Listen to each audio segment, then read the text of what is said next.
Shalom saudara semua, kita jumpa lagi dalam ibadah minggu kita dan saya percaya tuntunan Tuhan diberikan pada kita sehingga kuasa Tuhan bisa kita terima dan dinyatakan dalam hidup kita. Anda yang mau kita ikutin, buka hati, kita berdoa dulu. Bapak terima kasih, hari ini adalah harinya Tuhan, di mana Tuhan yang mendampingi kami, menyertai kami, memberikan tuntunan dan menyatakan kuasa-Nya buat kehidupan kami. Sebab itu berbicaralah dan kami tahu firman yang keluar dari mulut Allah tidak akan kembali sia-sia, tapi akan mengerjakan apa yang kau perintahkan dan akan berhasil kemana kau suruh. Kami terima firman itu buat kami. Dalam nama Yesus, mari kita yang percaya katakan, Amin. Saudara-saudari, selamat pagi, ataupun dimanapun Anda saat ini. Saya mau mulai karena firman ini juga Tuhan berikan buat saya. Bukan buat Anda aja. Jadi saya bukan mengatakan saya menggurui Anda, tetapi saya menyatakan bahwa ini adalah suatu tuntunan dari Gembala Agung kita, dari Tuhan Yesus buat kita. Karena Dia tahu keadaan kita hari-hari ini, saudari. Nah, sebelum saya mulai, banyak sekali kita ini tidak menyadari bahwa kehidupan kita ini orang percaya terdiri dari roh, jiwa, dan tubuh. Ketika Anda terima Yesus sebagai Tuhan dan Juru Selamat pribadi, maka roh kita diselamatkan. Roh kita seketika diperbarui. Ya, ini dikatakan dan inilah keselamatan. Roh kita diselamatkan, dijadikan anak, sehingga kita memiliki roh anak. Dan ini tidak bisa dihilangkan. Ini tidak bisa diambil. Ini tidak bisa hilang. Di dalam huruf Yohanes 10 ayat 28-29 dikatakan bahwa Yesus memberikan hidup yang kekal buat kita lewat pengorbanannya, sehingga kita tidak akan binasa. Pasti tidak akan binasa ketika kita terima Yesus sampai selama-lamanya. Dan dikatakan seorang pun, tetapi bahasa asli bukan seorang pun, apapun, siapapun tidak akan merebut kita yang diselamatkan milik Tuhan Yesus, anak-anak Allah, dari tanganku, dari tangan Yesus. Bapakku juga yang memberikan mereka kepadaku, kepada Yesus, lebih besar dari siapapun juga, atau apapun juga. Dan juga bukan seorang pun, siapapun, atau apapun, tidak dapat merebut mereka dari tangan Bapa. Saudara, betapa indahnya, betapa luar biasanya kebenaran ini. Keselamatan Anda dan saya, keselamatan yang adalah roh, tidak bisa hilang, tidak bisa diambil, tidak bisa dirusak oleh apapun juga. Ini kebenarannya. Dan kita nggak bahas ini dulu, saudara-saudari, ya, karena kita sudah pernah bahas sebelum-sebelumnya. Nah, sekarang yang menjadi pesan Tuhan minggu ini adalah, kalau keselamatan saya terjamin, kalau roh saya sebagai anak terjamin, Tuhan saya anak Allah, tetapi kenapa saya nggak mengalami terobosan? Tetapi kenapa saya nggak mengalami mujizat-mujizat? Tetapi kenapa saya nggak mengalami kebahagiaan? Kenapa saya nggak mengalami pemulihan? Ini yang sering menjadi pertanyaan.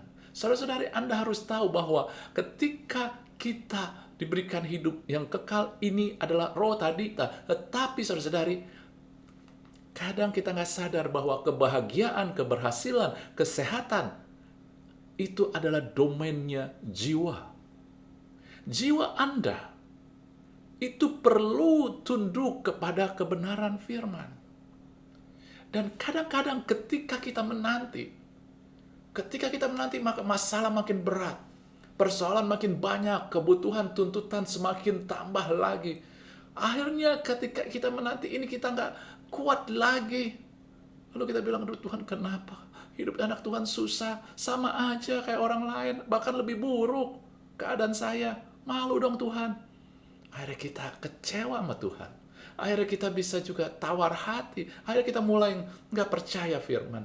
Iyalah, apa iya sih? Apa iya sih benar?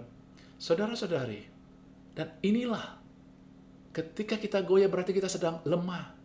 Inilah yang membuat kita nggak melihat janji Tuhan. Inilah kita nggak melihat kuasa Tuhan. Hari-hari ini Tuhan mau menyatakan kuasa-Nya. Dan Anda dan saya adalah bagian daripada etalase Tuhan untuk menunjukkan kuasa-Nya. Anda dan saya adalah dipanggil, Anda adalah bangsa yang kudus, imamat rajani, umat kepunyaan Tuhan sendiri, untuk memberitakan, untuk menyatakan, untuk mendisplay, memperlihatkan kuasa Tuhan. Kehidupan Anda memiliki kuasa. Apa yang terjadi dalam kehidupan Anda penuh dengan kuasa. Tetapi kalau pertanyaan, Pak, mana hidup saya nggak banyak kuasa? Hidup saya kayak begini makin susah. Kadang, apa yang Tuhan sediakan di dalam kehidupan kita melalui suatu proses. Dan namanya proses, saudari, Anda harus bertahan. Anda harus ikutin, dan Anda harus bertahan. Amin. Ketika Anda nggak mau ikutin, Anda nggak mau bertahan karena tuduhan-tuduhan, karena tanah panah dari iblis, lalu Anda mulai mundur. Anda nggak ikutin peraturan, Anda nggak percaya lagi. Maka, saudara, Tuhan nggak bisa bekerja, karena Tuhan nggak bekerja. Segala sesuatu dari Tuhan itu, apalagi anak-anak, itu butuh percaya, maka Anda akan melihat. Iblis mau menggoyahkan kita supaya kita mulai melepaskan percaya kita. Apa iya ya janji Tuhan itu buat saya? Apa benar ya firman itu berkuasa? Kenyataannya kok nggak selalu ya? Saudara mulai digoyahkan. Amin. Perhatikan, saudara-saudari, untuk ikut proses ini, supaya kita bertahan ini, kita butuh kekuatan, saudara-saudari. Kita butuh kekuatan. Kalau nggak ada kekuatan, susah. Dan Tuhan tahu. Saudara-saudari, Tuhan ngerti. Dia tahu, makanya dia di dalam begitu banyak ayat firman Tuhan. Contohnya ada beberapa yang saya tulis di sini. Dalam 2 Toari 15 ayat 7. Tuhan katakan, kuatkan hatimu. Jangan lemah semangatmu karena ada upah bagi usahamu. Yosua 1 ayat 9. Bukankah telah kukatakan, kuatkan dan teguhkan hatimu, jangan tawar hati. Sebab Tuhan Allahmu menyertai engkau kemanapun engkau pergi. Kemudian dikatakan oleh Mazmur 31 ayat 25, kuatkan dan teguhkan hatimu, hai semua orang yang berharap pada Tuhan. Artinya kenapa disebut kuatkan hati? Walaupun kamu berharap pada Tuhan, tapi kamu harus tetap kuatkan dan teguhkan hatimu. Karena kadang-kadang pengharapan kita dalam Tuhan gak langsung datang. Karena itu proses, saudari. Kita nggak tahu berapa lama prosesnya. Apa yang Tuhan lakukan dengan proses itu kadang bukan sekedar hanya jawaban doang, tetapi mengubahkan kita. Dan juga menjadikan kita berkat. Ataupun banyak klien, saya nggak tahu. Tuhan yang tahu. Oleh sebab itu biarkanlah Tuhan jadi Tuhan. Tetapi yang kita mau tangkap di sini, kalau begitu banyak firman Tuhan mengatakan kuatkan hatimu, karena Tuhan tahu akan begitu banyak di kehidupan kita. Kita jadi kecut, kita jadi tawar hati, kita menjadi lemah, saudara-saudari. Ketika kita kecut, tawar hati, sesungguhnya kita sedang aturan tangan kita begini, saudara, terbuka begini. Kalau lama-lama kita kecapean, akhirnya kita udahlah. Kita turunkan. Tahu Tuhan mau waktu Tuhan saatnya mau datang, mau kasih, tangan kita begini. Sehingga kita enggak mendapatkan. Nah, Tuhan mau berikan, tapi kita udah lemah. Kita udah enggak kuat. Kita udah tawar. Kita udah enggak menantikan lagi. Saudari, Tuhan bilang ketok pintu dibukakan. Cari kamu akan temukan. Minta kamu akan diberikan. Amin. Tapi kita udah nggak ngetok lagi, udah lemah, udah nggak kuat lagi, udah nggak mau cari lagi, Tuhan, percuma.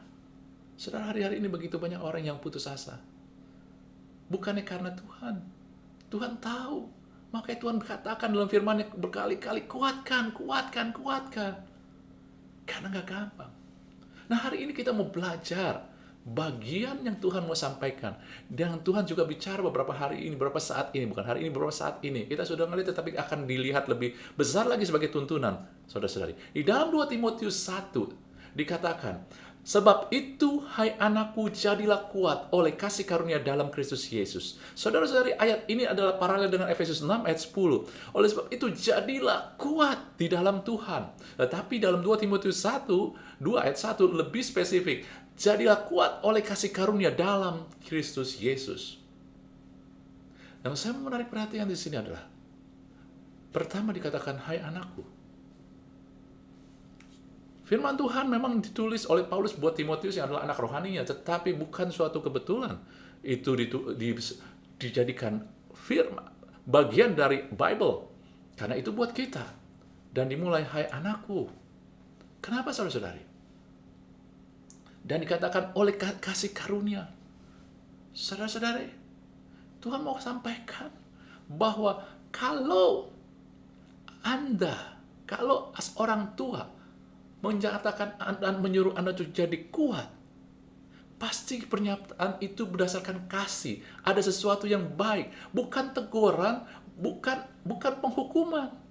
Jadi menjadi kuat adalah lahir dari hati Allah yang mengasihi, hati Bapa yang mengasihi Anda. Pasti kalau dia mengasihi ada sesuatu yang luar biasa baiknya dia sediakan. Amin, saudari. Kalau itu yang sampaikan adalah misalkan bos kepada pegawai, hey, kamu jadi kuat. Ya, itu untuk kepentingan bosnya. Mungkin. Ya. Tapi kalau Bapak beri kepada anak, itu untuk kepentingan anak. Percaya, saudara. Dan dikatakan, Tuhan nggak suruh kita kuat dalam diri kita.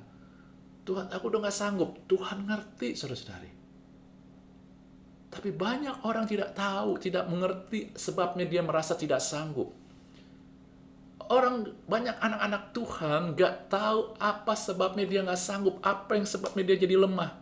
Yang dia lihat adalah, saya saat ini lemah. Saudara, Anda lemah bukan langsung tiba-tiba, tetapi karena ada hal-hal yang Anda gak sadari.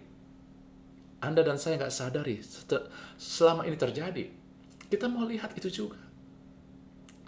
Tetapi Tuhan mau kita kuat oleh kasih karunia. Apa itu kasih karunia, saudara? Saudara, Galatia 5 ayat 4 katakan, kamu lepas dariku, dari Kristus, jikalau kamu mengharapkan kebenaran oleh hukum Taurat. Kamu hidup di luar kasih karunia. Tadi kita disuruh hidup jadi kuat oleh kasih karunia dalam Kristus dan oleh kasih karunia. Dikatakan dalam Galatia 5 ayat 4, jelas, kamu nggak di dalam Kristus, kamu di luar Kristus. Kalau kamu mengharapkan kebenaran oleh hukum Taurat, kamu hidup di luar kasih karunia. Kalau kamu mengharapkan kebenaran hukum Taurat, jadi di luar kasih karunia, di luar Kristus adalah ketika kita mengharapkan kebenaran dari hukum Taurat. Apa itu hukum Taurat? Hukum Taurat itu kan orang Israel. Saudara, hukum Taurat diberikan buat orang Israel, tetapi nafasnya intinya adalah sesuai apa yang dikatakan oleh firman Tuhan. Saudara-saudari, di dalam firman Tuhan, tetapi dasar hukum Taurat bukanlah iman, melainkan siapa yang melakukannya akan hidup karenanya. Nafas hukum Taurat adalah Anda mengandalkan kebenaran hidup kita berdasarkan apa yang mampu kita lakukan. Anda mengharapkan kebenaran kita, kelayakan kita, ya, berdasarkan kemampuan kita. Jadi yang membuat kita lemah selama ini adalah kita mulai merasa, iblis mulai panah-panah. Kamu gak layak, kamu tadi dosa, kamu tadi gak benar, kamu berbuat banyak yang gak benar. Jadi bagaimana Tuhan mau kasih? Ketika Anda terus dituduh-tuduh, condemnation, dihakimin. Saudara, yang membuat kita lemah adalah penghakiman. Ketika Anda dihakimi terus, maka kita akhirnya, aduh ya Tuhan, mungkin saya ini nggak didengar udah begitu lama, Tuhan nggak memandang saya layak, Tuhan saya nggak layak, Tuhan saya banyak dosa, saya ini harus dihukum. Anda mengharapkan penghukuman karena condemnation, tuduhan-tuduhan. Dan Anda dan saya dituduh karena kita mengandalkan kelayakan kita dari kemampuan kita. Yesaya katakan, perbuatan kita yang paling kudus seperti kain kotor di mata Tuhan. Standar Tuhan jauh lebih tinggi. Hukum Taurat ataupun peraturan hukum Taurat di dalam orang Israel bilang, jangan berzina. Tetapi Tuhan Yesus bilang apa? Kalau kamu dalam pikiran aja, kamu sudah berdosa. Dan juga Yesus bilang, kalau kamu melanggar satu, kamu sudah melanggar semua. Begitu berat menuntut kelayakan dari kita. Dan akhirnya kita beban, dan akhirnya kita pikul beban, akhirnya kelelahan, kecapaian, kita nggak mungkin bisa. Tetapi saudara-saudari, siapa yang di dalam Kristus, kita dapat kebenaran, bukan karena perbuatan kita, tetapi karena iman kita. Nah saudara, dalam Roma 8:1 dikatakan, Roma 8 ayat 1, demikianlah sekarang tidak ada lagi penghukuman, condemnation, tuduhan-tuduhan bagi mereka yang ada dalam Kristus. Lalu dikatakan lagi juga saudara-saudari, dalam Roma 5 ayat 19 dikatakan, jadi sama seperti oleh ketaatan satu orang yaitu Adam, maka semua orang telah menjadi orang berdosa, ya. Maka demikian pula saat ini oleh kesalehan satu orang yaitu Yesus, maka banyak orang, karena nggak semua orang terima Yesus, hanya yang terima Yesus, banyak orang akan menjadi orang benar. Kebenaran kita bukan karena perbuatan kita. Kebenaran kita karena telah ditebus, telah dikenakan kebenaran Tuhan Yesus, saudari. Oleh sebab itu, ketika Anda berharap pada Tuhan, ketika Anda melihat janji-janji Tuhan, lihatlah bahwa Anda adalah orang benar yang layak menerima janji Tuhan, karena kita dibenarkan oleh Tuhan Yesus. Inilah yang memberi kita kuat. Inilah yang menguatkan kita, keyakinan bahwa kita telah dibenarkan, dilayakkan oleh korban Yesus, bukan oleh perbuatan kita. Ini akan menjadi kuat oleh kasih karunia. Lalu kalau kita lanjut dalam 2 Timotius 2 ayat 2, lanjutnya tadi 1, sekarang 2. Apa yang telah engkau dengar daripadaku di depan banyak saksi, sekarang percayakanlah itu kepada orang-orang yang dapat dipercayai, yang cakap juga mengajar orang lain. Apa maknanya? Saudara, saya mau katakan begini. Ini tulisan Paulus kepada anak rohani Timotius. Timotius melihat Paulus itu teladan dia. Timotius melihat bahwa ini dia yang bisa dijadikan panutan. Dan Paulus tahu, dan ketika Paulus menulis kepada 2 Timotius, keadaan Paulus sedang buruk. Dia sedang siap untuk mati. Dan memang sudah itu dia dihukum mati. Dia sudah tahu itu, saudara. Tapi dia tulis itu. Anda pikir, kalau dia mikirin, aduh aku setengah mati, aku mau mati, ini gak ada orang, aku udah di penjara, dikit lagi di pengadilan aku udah ngelihat mereka udah berniat membunuh aku, apapun juga aku ngomong pasti mereka tetap jatuhkan vonis mati. Kalau Paulus mikirin itu terus, maka itu akan melemahkan dia. Adalah melemahkan dia kalau dia hanya memikirkan ini tentang dia doang, saudara-saudari. Ini tentang, Paulus doang. Dia gak akan bisa nulis surat kepada Timotius. Tapi dia mulai ingat, ini bukan tentang aku aja. Setiap pergumulanku, kata Paulus, saya bayangkan begitu. Ini bukan tentang aku aja. Ini juga tentang orang-orang lain yang bisa melihat teladan dari hidupku. Ini juga akan menguatkan orang-orang lain kalau sikapku benar. Akan menguatkan orang-orang lain, akan memberi contoh buat orang-orang lain, akan mempengaruhi banyak orang. Itulah Paulus katakan, percayakan pada orang yang dapat mengajar. Kasih unjuk, beri teladan kepada orang-orang juga yang memberi teladan. Saudara, akan menjadi kuat ketika Anda tahu bahwa peperangan pertempuran Anda bukan hanya tentang kita. Kita nggak sendiri. Kenapa? Karena Tuhan mau pakai pergumulan kita. Bagaimana prosesnya? Kita bisa kuat, kita bisa tetap kuat di dalam Tuhan. Itu bisa memberkati orang. Kita bisa menjadi kesaksian hidup. Buat banyak orang, buat anak-anak Anda, buat pasangan hidup Anda, buat saudara-saudara, buat orang-orang lain yang mungkin belum kenal Yesus, tapi mereka melihat Anda, dan mereka berkata, wow, aku harus ikutin Allah dia. Inilah yang menguatkan kita.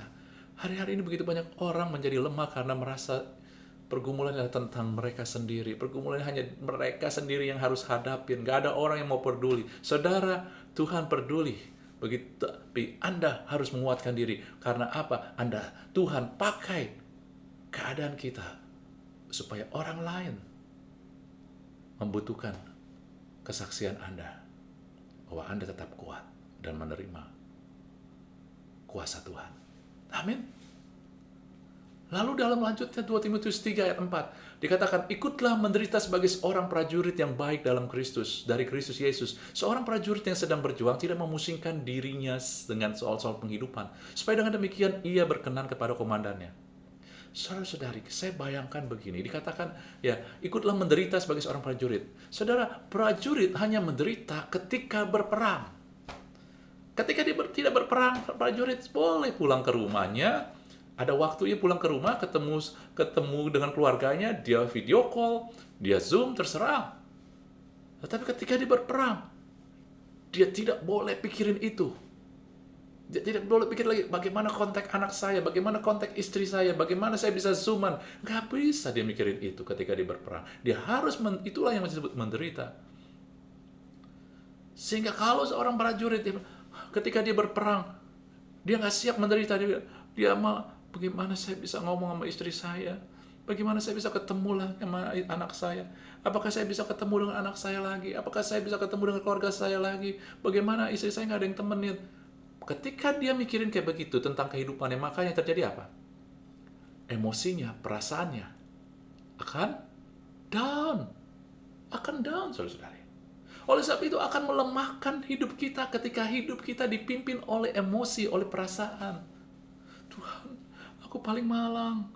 Tuhan, ini hidupku kok begini amat dari dulu, dari kecil sampai sekarang masih juga terus juga. Tuhan, dihina orang. Saudara-saudari, jangan biarkan emosi perasaan kita yang memimpin kita. Bukannya nggak boleh ada perasaan atau emosi, boleh ada. Tetapi bukan itu yang memimpin. Lalu apa dong yang memimpin? Dikatakan dalam firman Tuhan yang tadi, bahwa supaya dengan demikian ketika kita memusingkan diri dengan soal penghidupan, supaya dengan demikian kita berkenan kepada komandannya. Pertanyaan saya, siapa komandan Anda? Yesus Kristus, Tuhan kita. Ibrani 11 ayat 6 katakan, tetapi tanpa iman tidak mungkin orang berkenan kepada Allah. Komandan kita, Yesus, Tuhan kita, Allah kita. Apa yang membuat Tuhan Yesus berkenan? Iman. Oleh sebab itu yang membuat kita kuat, bukan dipimpin oleh emosi, perasaan. Aduh, anak saya kok kayak begitu, aduh melukai saya sekali. Lalu Anda mulai pikirin perasaan, Anda mulai sedih.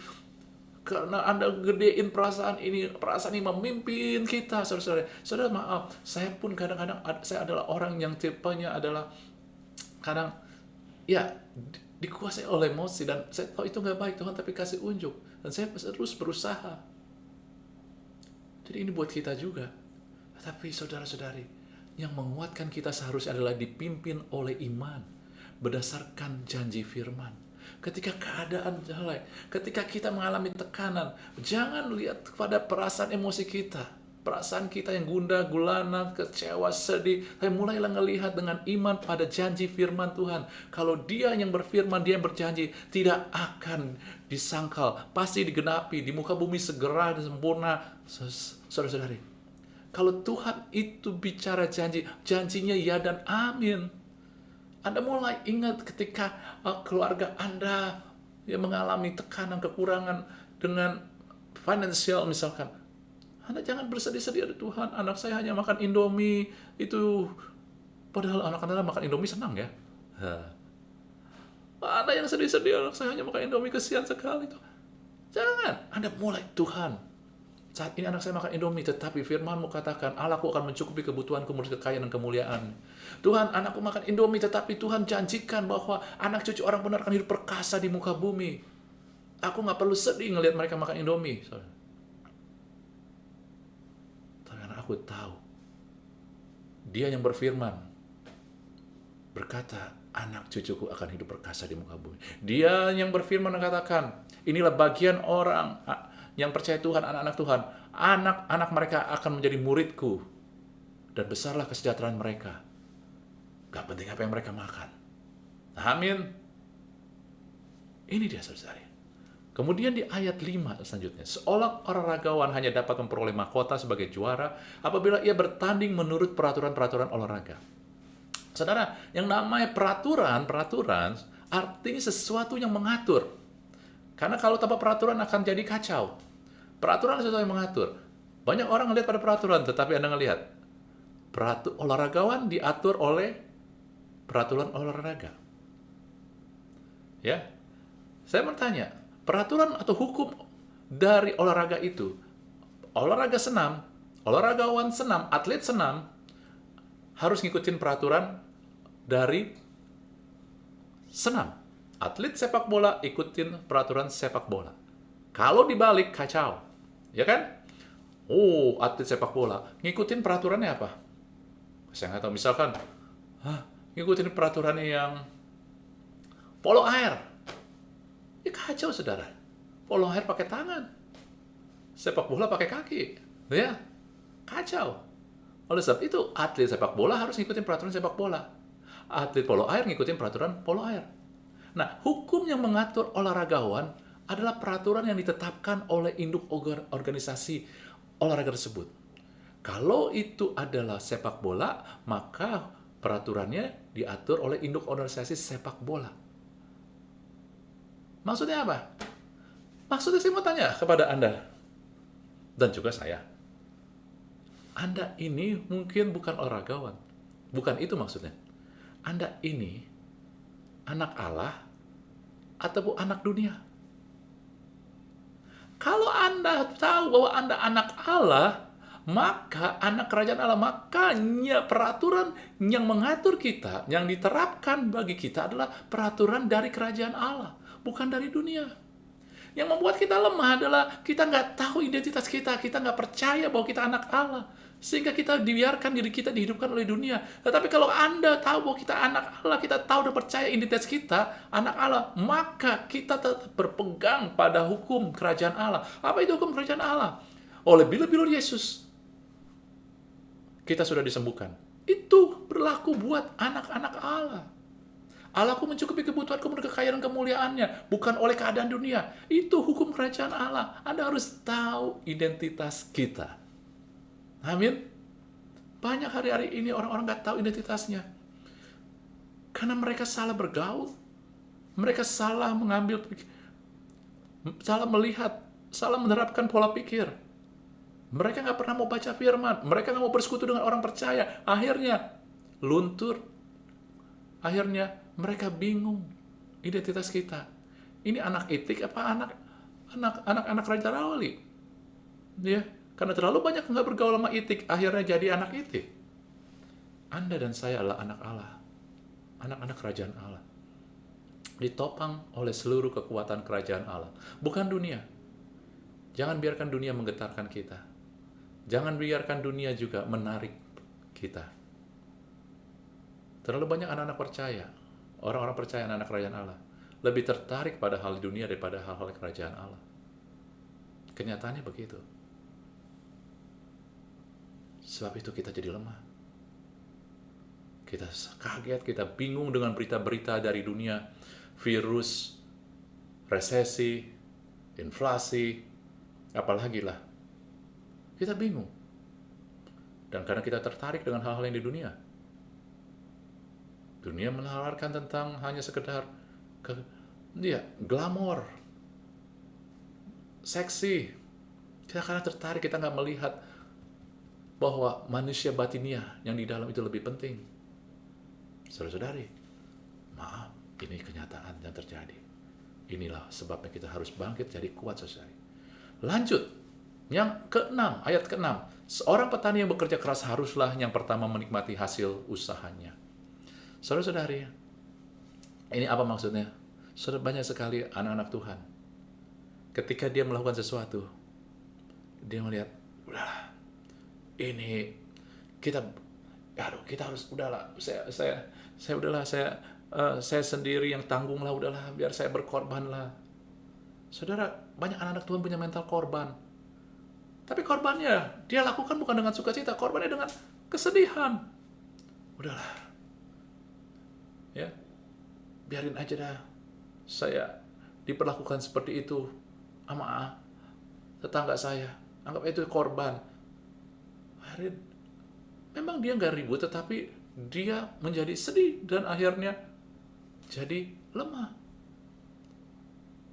Mereka nggak tahu, banyak anak-anak Tuhan nggak tahu bahwa hal apapun yang kita lakukan di dalam Kristus, artinya yang digerakkan oleh Tuhan, yang mau mempermuliakan Tuhan, gak ada satu yang sia-sia. Di dalam 1 Korintus 15 ayat 58, karena itu saudara yang kekasih, berdirilah teguh, jadi kuat lagi, jangan goyah, giatlah selalu dalam pekerjaan Tuhan. Pekerjaan Tuhan bukan hanya di gereja. Pekerjaan Tuhan adalah segala sesuatu yang Anda lakukan bersama Tuhan dan untuk Tuhan.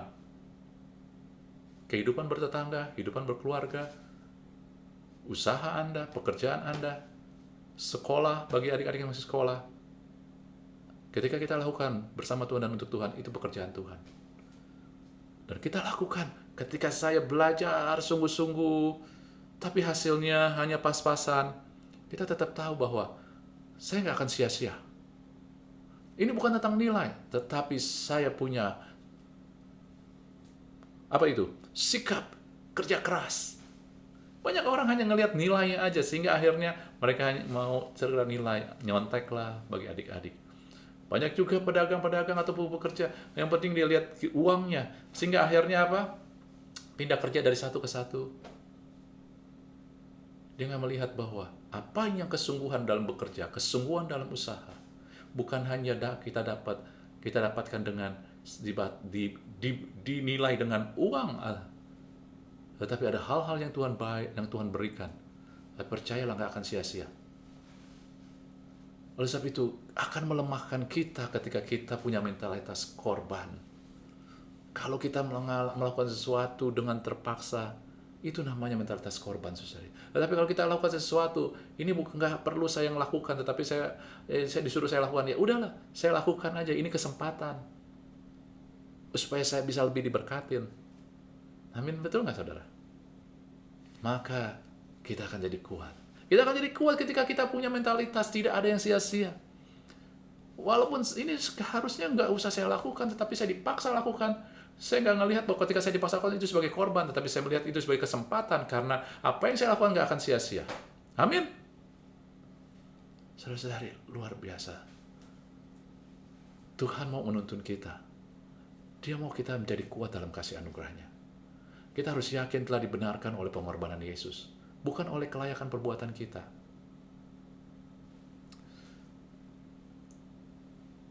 Bahwa kesaksian hidup kita, pergumulan hidup kita dibutuhkan banyak orang. Anda nggak pernah sendiri. Ini bukan tentang diri kita aja. Kita harus dipimpin oleh iman yang merujuk pada firman, dan bukan dipimpin oleh perasaan, emosi. Kita harus hidup di dalam identitas sebagai anak kerajaan Allah dan dihidupkan oleh Allah sendiri. Bukan identitas anak dunia sehingga dihidupkan oleh dunia. Kita harus memiliki mentalitas tidak ada yang sia-sia, bukan mentalitas korban, saudara-saudari. Renungkan semua ini. Kadang kita mengizinkan mentalitas korban. Selama ini kita hidup dengan mentalitas korban, sehingga akhirnya tanpa kita sadar kita sedang melemahkan. Melemahkan diri bukan proses tiba-tiba. Menguatkan diri pun bukan terjadi tiba-tiba, tetapi dari rangkaian proses terus-menerus Anda memilih dengan tepat. Anda mau percaya dengan benar. Amin, saudari. Renungkan ini. Dan mulai saat ini, berketetapanlah untuk menjadi kuat. Amin. Hanya ada 5. Dibenarkan oleh korban Yesus. Hidup kita adalah dibutuhkan bagi banyak orang. Hidup kita dipimpin oleh iman. Identitas kita anak Allah, sehingga dihidupkan oleh kerajaan Allah, janji Allah. Tidak ada yang sia-sia. Apapun kita yang lakukan, ada rewardnya. Amin. Percaya itu. Anda akan terus menjadi kuat. Dan saatnya ketika Tuhan mempercayakan Anda akan melihat dan mendapatkan sukacita kebahagiaan. Amin. Anda tabat semuanya. Saya mau berdoa buat Anda dan tentu juga kita semua. Bapa, terima kasih kebenaran firman Tuhan ini. Biar Engkau patri, Kau ingatkan terus Roh Kudus sehingga menghidupkan kami. Sehingga hidup kami bukan lagi kami yang hidup, tetapi Kristus yang hidup dalam kami. Sehingga kami memilih untuk menjadi kuat senantiasa. Karena kami tahu pasti kami akan menerima janji-janji Tuhan. Terima kasih Bapak. Terima kasih Tuhan Yesus. Terima kasih Roh Kudus. Di dalam nama Yesus kami berdoa. Haleluya. Amin. Tuhan berkati kita semua.